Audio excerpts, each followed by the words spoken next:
em dưới góc phố hàng đêm, anh hát lên khúc ca trao tặng em, nói với em rằng tình yêu anh đây dành cho em.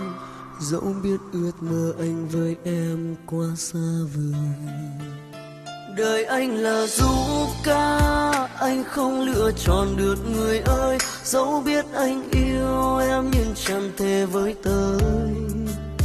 Rồi đêm từng đêm trôi, nỗi nhớ dần tràn trong anh, nhưng anh không thể nói tiếng yêu em. Từng ngày cứ thế anh vẫn lần thầm nhìn em giữa dòng đời, rồi nhìn ngược về anh biết anh là ai. Chỉ là một người yêu em, nhưng em cần người chăm lo cho em, mà anh không thể làm được điều ấy. Anh đành chôn giấu tất cả yêu thương về em vào nỗi đau, và không nhắc tên em mỗi khi giấc mơ ùa về. Nhưng điều đó thật khó, nên anh phải đứng từ xa nhìn em, giữa dòng đời ta là mất nhau.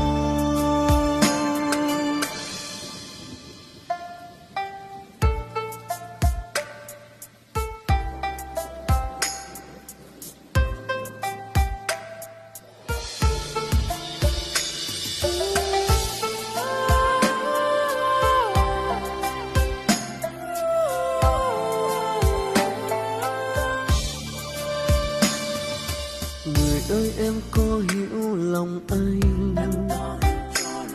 anh nhớ lắm những lúc em vội nhìn anh.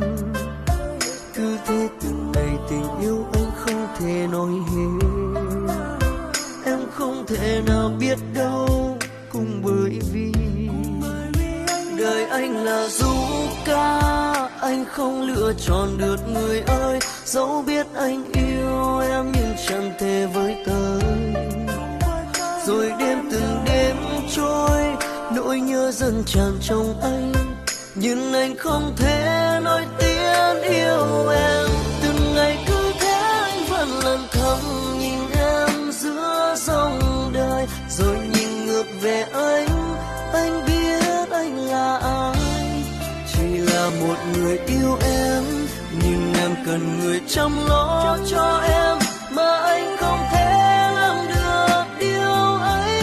Anh đành chôn giấu tất cả yêu thương về em vào nỗi đau, và không nhắc tên em mỗi khi giấc mơ ùa về.